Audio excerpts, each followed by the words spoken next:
Good afternoon, this is Nicholas from Gandora Gaming, and happy Valentine's Day to you all. Hope you're all enjoying it with friends, family, and loved ones. And let's just get straight into this. So, what says more about love than religion? No, I'm kidding, I'm just joking with y'all. But first things first, let's just go straight into Dogmatika, post-Photon Hypernova. This is a really cool deck. I don't think it's meta at all, but I think this boss monster is one of the coolest rituals ever. And they had to put a one restriction onto it, so it can't be played in Drytron, which kind of sucks. But other than that, this card is amazing and is waiting to be broken, because it already is. So let's just go straight into this. So first things first, we're playing 3 of the new Dogmatika Ritual Boss Monster, Dogmatika Alpha Zoa. This guy is a beast. He's unaffected by the effects of monster special summon from the extra deck. So Fusion, Synchro, XYZ, Link. He is also 4,000, and can only be special summoned, or well, ritual summoned to be honest, with the effects of a Dogmatika ritual spell. Meaning he is locked within his own ritual spell, meaning he can't use like the incantation ritual spells or the Dogmatika ritual spells to summon them out, making he's not generic. But he's 4,000, and he has 2 really stupid effects.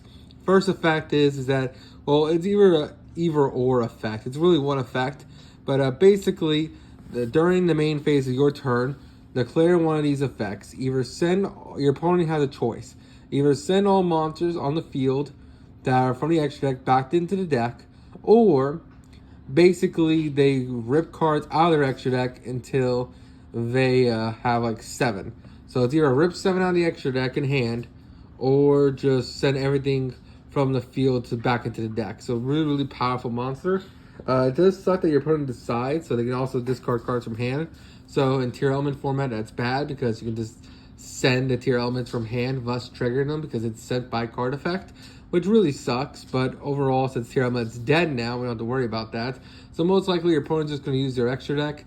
Thus, they lose like 7 to 8 cards, which is insane. On a monster that's 4,000, he is pretty hard to get rid of. The only issue with this card is that he's not immune to spells and traps or main deck monsters, meaning decks like Dinosaurs, Earth Machine, other ritual archetypes. They kind of get around this guy pretty easily, to be honest. So he's a really solid monster, but he definitely needs some backup. And whatever the backup than the Dogmatika cards. We have one Dogmatika White Knight of, this guy is pretty solid. Basically, when he's ritual summoned, he just sits there menacingly with 500 attack. But the whole point of him is that when your opponent activates or summons a monster from the extra deck, basically you send a card from your extra deck to grave, and your opponent sends a card from their extra deck to the grave.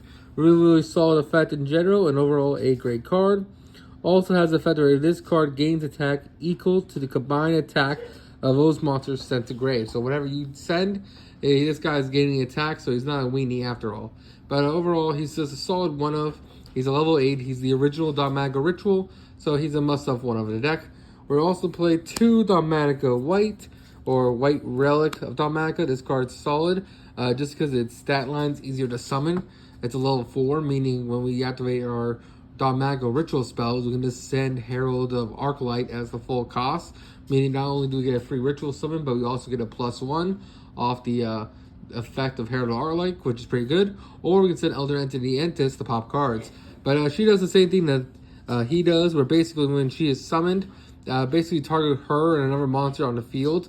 They then gain attack. So basically she either gains attack equal to the difference, or the monster you targeted gains attack equal to the difference. So the idea is that if you target him and him while she's on field, he'll gain his attack or his or her attack, making them really big. And also she has the effect where your opponent special a monster from your extra deck, look at your opponent's extra deck, and then send one monster from it to grave. So the fact that it just picks a card out of your opponent's extra deck is solid, and overall a great card in general. It makes up for it only having 500 defense. Well, 500 attack, my apologies. Now we also talk about the main deck Dogmatikas. We play 2 Maximus, because Maximus is insane in ritual variants. Basically, you can special summon him by banishing an extra deck monster from your graveyard, summoning him onto the field. And then during your turn, during your main phase, both players send 2 monsters from the extra deck to grave, which is really solid. You really use each effect once per turn. That effect is amazing with this deck because you're going to send Entis or Herald or Garura in order to either draw, add, set up interruptions, or however you want to do it. We also play 2 Fleur-de-Lis because Fleur-de-Lis is amazing. If you control a Dogmatika monster, you can just special summon her from the hand during either player's turn. And then on summon, it just negates a card on field, which is pretty solid. And it also has the effect where Dogmatikas, when this guy attacks, they all gain 500, meaning your rituals gain 500 as well, and your monsters. So it gets really big, really quick, and helps you push for game. We're also playing the one Dogmatika Askin. Most people don't play him, but he's usually in the one of for the ritual variants.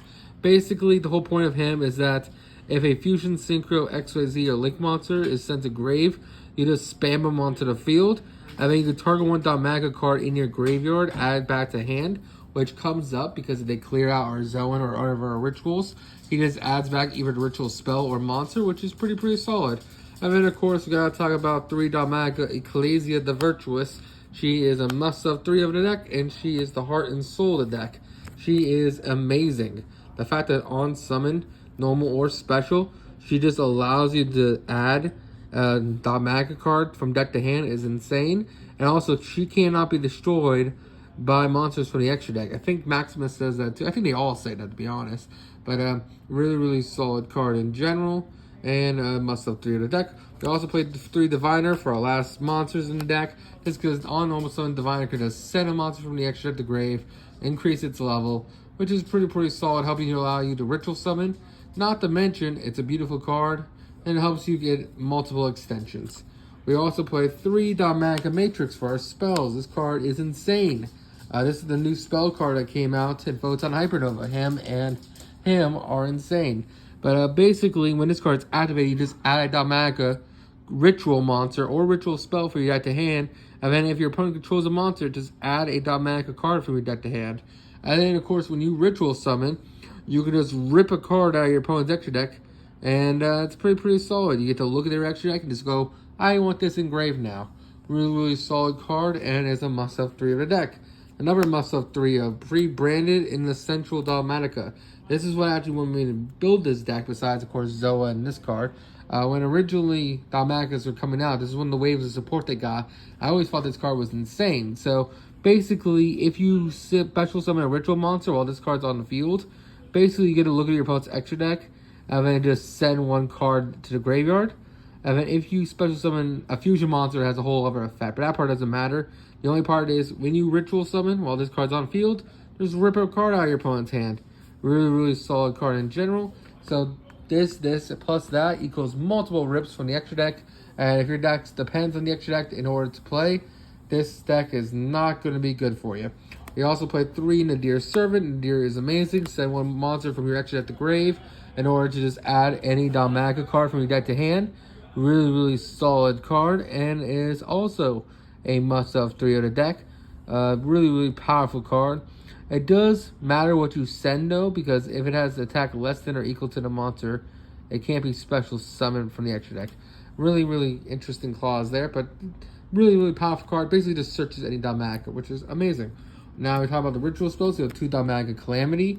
This card is basically Necros of Kaleidoscope, where you get allowed to use full ritual summon using monsters from your extra deck. So you can just full ritual summon for him using a level 12 in your extra deck, which we are playing, which is really easy to do and a very great card in general. Must have 2 of the deck. We also played Dogmatika Macra. This card is basically a normal ritual spell, which kind of sucks. It does have the added effect where basically if a let me read this card correctly. This card will ritual summon any Dogmatika ritual monster from your hand or graveyard. You must also tribute cards from hand and field, or banish fusions or synchro monsters from your graveyard whose total levels equal or exceed the ritual monster. If White Knight of Dogmatika and White Relic of Dogmatika are on field, you need both on field, then you can look at either player's extra deck and then send 1 monster from it to grave. Really cool effect. You're never getting that second effect off. The only part that matters here is that this card can banish cards from your graveyard in order to ritual summon. So if you activate this first, then this. You use the monster sent from this, banish them from grave in order to ritual summon as well, which is pretty solid. 2 pre-preparation of rites, because hey, this card mentions these 2 in the text, thus this gets you one of these, so that's pretty solid. And then let's keep going. We have 2 Cosmic Cycle, because I hate Runic, who doesn't? And of course 1 Harpy's Feather Duster, because hey, I hate back row. This is my personal sweep. You can play Prosperities here, you can play whatever you want. I just think this deck loses to trap decks really hard.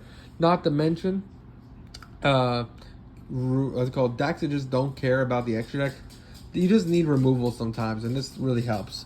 We also played for our traps 2 Dogmatika Punishment, because hey, Punishment sends a extra deck monster from deck to grave to pop a card, and then if you send Entis, it pops another card. So after Dogmatika Punishment, we played 2 Dogmatika Curry.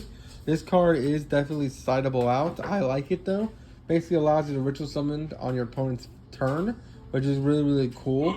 So let's say you didn't open one of your ritual spells, or your opponent hand trapped you enough.